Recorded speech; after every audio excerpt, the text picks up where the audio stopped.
আমি আপনাদেরকে একজন সফল ব্যক্তি সম্পর্কে বলতেছি। জুলাইবিস রাদিয়াল্লাহু আনহু ছিলেন কালো মানুষ। কেমন? একটু কালো, যে খুব উচ্চ বংশের না, ঠিক আছে, খুব উচ্চ বংশের না, খুব সুদর্শন না, খুব লম্বা না, খাটো টাইপের মানুষ, একটু বেটে টাইপের মানুষ।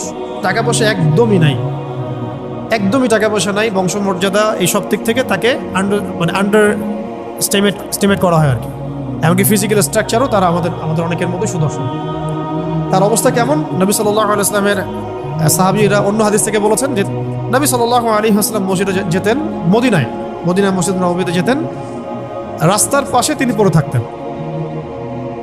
ধরেন আমরা মসজিদে হেঁটে আসতেছি, রাস্তার পাশে একজন বসে আছেন, গায়ের জামা কাপড় খুব একটা উন্নত না, ছেঁড়া, তাসবিহ নিয়ে জিকির করতেছেন। আপনি কি খুব ফোকাস করবেন তার দিকে? করবেন না। কিন্তু মানুষ তার দিকে ফোকাস করে না খুব একটা, যাওয়া আসা করে, সে পড়ে থাকে।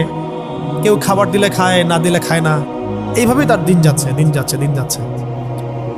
কোথাকার ঘটনা এটা? মদিনায়, হিজরতের পরের ঘটনা। সাহাবীর নাম জুলাইবিস রাদিয়াল্লাহু আনহু। খুব উচ্চ বংশের না, অর্থবিত্ত নাই। বারবার বলছি, আমি রিপিট করতেছি কেন? বিকজ এটা আপনাদের সাথে অনেক অনেক মানে সাইকোলজিক্যালি মিলবে বিষয়টা অনেকের সাথে, এবং এটা আমাদের খুব ভালো করে জানাও দরকার আছে। তো একদিন নবী সাল্লাল্লাহু আলাইহি ওয়াসাল্লাম তাকে বললেন যাওয়ার সময়, হে জুলাইবিস, তুমি কি বিয়ে করবা? প্রশ্নটা কি? খুব মজার আলোচনা না এটা আমাদের কাছে, অনেকের কাছেই। হে জুলাইবিস, তুমি কি বিয়ে করবা না? প্রশ্নটা এরকম ছিল, হে জুলাইবিস, তুমি কি বিয়ে করবা না? উনি তো আকাশ থেকে পড়লেন, ইয়া রাসূলুল্লাহ, আমাকে কে বিয়ে করবে? আমার না আছে চেহারা সুরত, না আছে আমার বংশমর্যাদা, না অর্থবিত্ত, আমি কিভাবে বিয়ে করবো? কে মেয়ে দিবে আমাকে? কে আমাকে মেয়ে দিবে? তো ওদিন নবী সাল্লাল্লাহু আলাইহি ওয়াসাল্লাম চলে গেলেন, কিছু বললেন না। পরের দিন আবার বললেন, ইয়া জুলাইবিস, আলা তাতাযাওয়াজ, তুমি কি বিয়ে করবা না? একই উত্তর, ইয়া রাসূলুল্লাহ, আপনি গতকালকে এক কথা বললেন, আবার বলতেছেন বিয়ে করবেন, আমাকে কে বিয়ে করবে? তৃতীয় দিন নবী সাল্লাল্লাহু আলাইহি ওয়াসাল্লাম আবার বললেন, আলা তাতাযাওয়াজ ইয়া জুলাইবিস, তুমি কি বিয়ে করবে না হে জুলাইবিস? তিনি এবার বলছেন, আপনি কি আমার সাথে রসিকতা করতেছেন? আমাকে কে বিয়ে করবে? তো নবী সাল্লাল্লাহু আলাইহি ওয়াসাল্লাম বললেন যে অমুক আনসারী সাহাবীর বাসায় যাও। অমুক আনসারী সাহাবীর বাসায়, আনসারী সাহাবী কারা?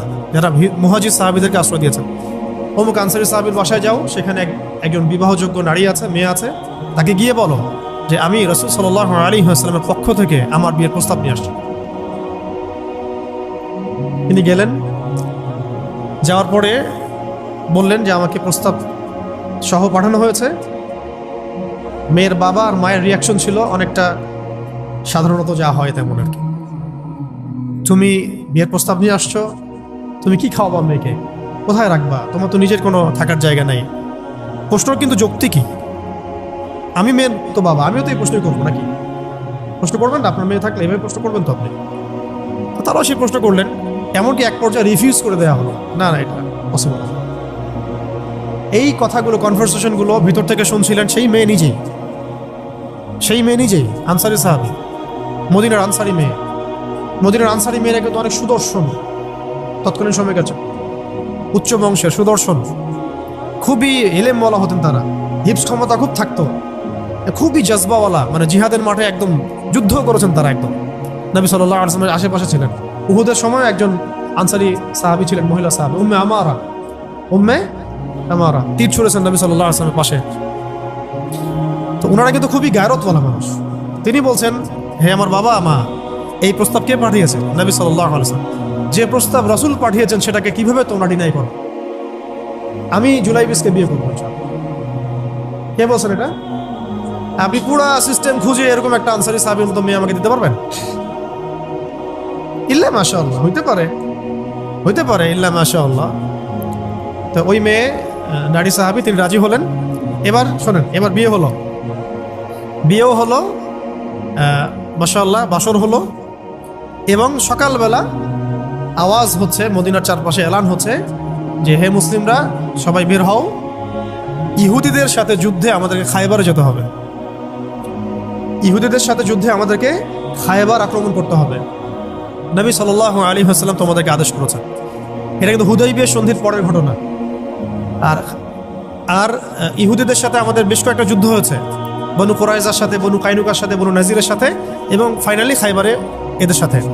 তো জুলাইবিস রাদিয়াল্লাহু আনহু বের হয়ে গেলেন যুদ্ধের জন্য। এবং খায়বারের যুদ্ধ হলো, খায়বার অবরোধ করা হলো এবং খায়বার যুদ্ধের বিশাল হিস্ট্রি আছে, আপনারা পড়ে নিয়েন, লম্বা কথা। এই খায়বার দুর্গ জয় হয় এবং এই দুর্গ পুরো জয় করতে, সবগুলো দুর্গ জয় করতে মোট 12 থেকে 16 জন মুসলিম সাহাবী শহীদ হন। 12 থেকে 16 জন বা 18 জনের মতো, এই ফিগার এইটুকুর মতো, 12 থেকে 16 বা 18, এতটুকু এত কম সংখ্যক সাহাবী শহীদ হয়েছেন খায়বার যুদ্ধ জয়ে। আর ইহুদিদের তো বহু ইহুদি মারা গেছে।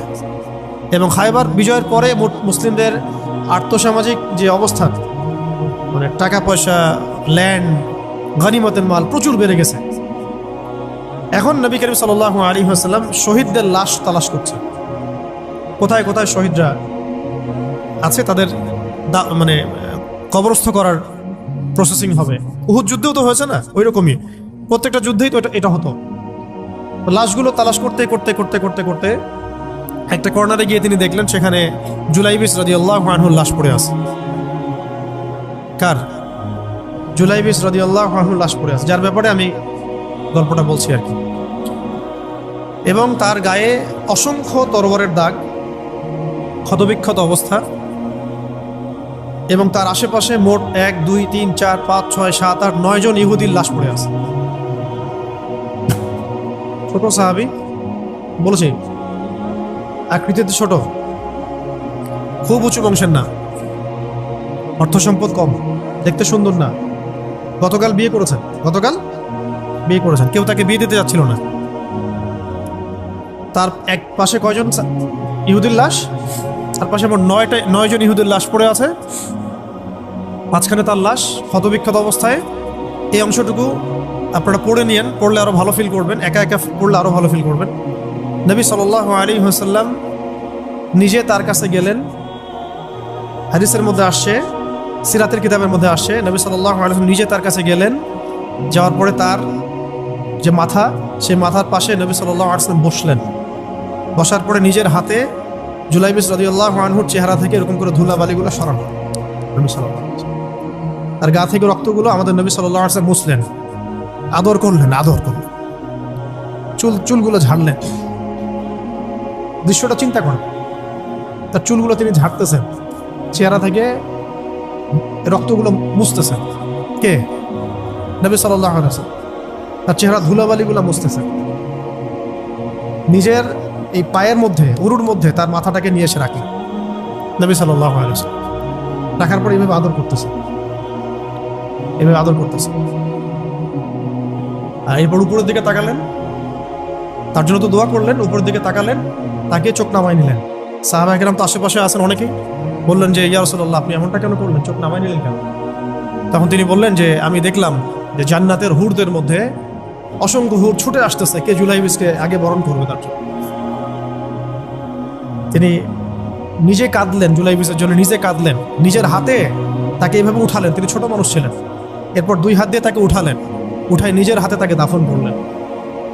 দাফন করার পর তিনি বললেন, ইয়া জুলাইবিস, হে জুলাইবিস, আনতা মিন্নি ওয়া আনা মিনক, তুমি আমার অংশ, আমি তোমার। হে জুলাইবিস, তুমি আমার, আমি তোমার। হে জুলাইবিস, তুমি আমার, আমি তোমার। এই কথাটা বললেন কে? নবী সাল্লাল্লাহু আলাইহি ওয়াসাল্লাম। কারণ আপনাদেরকে আমি সাফল্যের মানদণ্ড কিভাবে বোঝাবো, এর বাইরে কোনো ভাষা নেই আমার কাছে। সাফল্য বলতে কি বোঝান? এই সিস্টেম সাফল্য বলতে কি বোঝায়? এই ওয়ার্ল্ড অর্ডারটা সাফল্য বলতে কি বোঝায়? এই বস্তুবাদী জগৎটা আমাদেরকে সাফল্য বলতে আসলে কি বোঝায়? সাফল্য বলতে বোঝাচ্ছে ইমান। সাফল্য হলো ইমান, বিশুদ্ধ আকীদা, বিশুদ্ধ আমল, আল্লাহর আনুগত্য, রাসূলের আনুগত্য, দুনিয়ার জীবনে মুসাফিরের মতো থাকা, যতটুকু প্রয়োজন ততটুকু সন্তুষ্ট থাকা, একজন নেককার স্ত্রী, সুসন্তান সন্ততি, আদর্শ একটা পরিবার, হালাল একটা রিজিক, বাস। ইসলামের জন্য দাওয়াত, তাবলীগ, মেহনত, দিন প্রতিষ্ঠার চেষ্টা, প্রয়োজন জিহাদ, প্রয়োজন শাহাদাত। আর কি আছে সাফল্য বলতে? এরকম সাহাবী একজন নয়, কিন্তু এক একজন সাহাবী সম্পর্কে এক একটা করে কথা বলা যাবে। হানজালা রাদিয়াল্লাহু আনহুর নাম শুনছেন? হানজালা রাদিয়াল্লাহু আনহু, তিনিও বিয়ে করেছেন একদিন। তার পরের দিন সকালে উহুদের যুদ্ধে গিয়েছেন। 70টা আঘাত সহ্য করেছেন, বলা হচ্ছে কিতাবের মধ্যে 70-80টা আঘাত তার দেহে ছিল। শহীদ হয়েছেন। উহুদ যুদ্ধে যখন সাহাবীদেরকে দাফন করা হচ্ছে, তখন তিনি নবী সাল্লাল্লাহু আলাইহি ওয়াসাল্লাম দেখলেন হানজালা রাদিয়াল্লাহু আনহুর লাশটা ভেসে আছে, বাতাসে ভেসে আছে, এবং লাশ থেকে পানি ঝরতেছে। সাহাবীরা জিজ্ঞাসা করলেন, ইয়া রাসূলুল্লাহ, এটা কেমন, এটা কিভাবে হচ্ছে? তখন নবীজি বললেন যে হানজালা গত রাতে বিয়ে করেছে, গোসল করার সময় পায় নাই, সে সকালবেলা চলে আসে যুদ্ধের মাঠে, ফেরেশতারা তাকে গোসল দিচ্ছে, এটার পানি পড়ছে, আমরা দেখতে পাচ্ছি। সাফল্যের সংজ্ঞা আসলে কি? তো আল্লাহ পাক আমাদেরকে আসলে দুনিয়ার হাকিকত বোঝার তৌফিক দান। কিছু কিছু আইডিওলজি আছে যেটা আপনার ভিতর চলে আসলে বাকি সব ঠিক হয়ে যাবে। আর এগুলোর যদি ভিতরে ঠিক মতো না বলবৎ হয়, আপনাকে আমি ডালপালার ক্রাইসিস সমাধান, ওয়ার্ল্ড অ্যাফেয়ার্স, ইকোনমি এইসব বুঝে দিনের দিকে হেদায়েত দিতে পারবো না। কিছু বিষয় ভিতর থেকে আসতে হবে, যে আগে আপনাকে হাকিকত বুঝতে হবে, আসলেই দুনিয়া কি, আখেরাত কি, গন্তব্য কোথায়, কোত্থেকে আসছি, কোথায় যাব, কোত্থেকে আসছি, আমরা যাব কোথায়, কোত্থেকে আসছি, যাব কোথায়, মাঝখানের সময় আমার কাজ কি, কে আমার নবী, কি আমার দিন, আমার দিনের মৌলিক বিষয়গুলো কি, দিনের ইলম কি, আমল সালেহ কি, দিন প্রতিষ্ঠার মেহনত কাকে বলে, কি কি করলে আল্লাহ পাক আমাকে কালকে আমাদের মাঠে নবীদের, শহীদদের, সিদ্দিকদের সাথে হাসর করাবেন। এটা হলো সাফল্যের মূল কথা।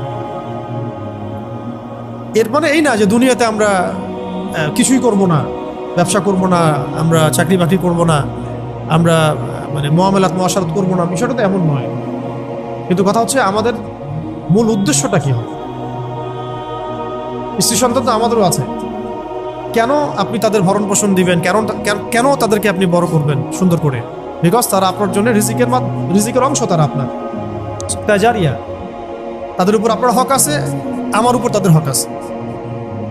যার যার হক আমি কেন আদায় করবো? আল্লাহর সন্তুষ্টির জন্য, আল্লাহর সন্তুষ্টি অর্জনের জন্য সব কাজ করা, রাসূলের তরিকায় সব কাজ করা এবং হালাল খেয়ে কাজ করা।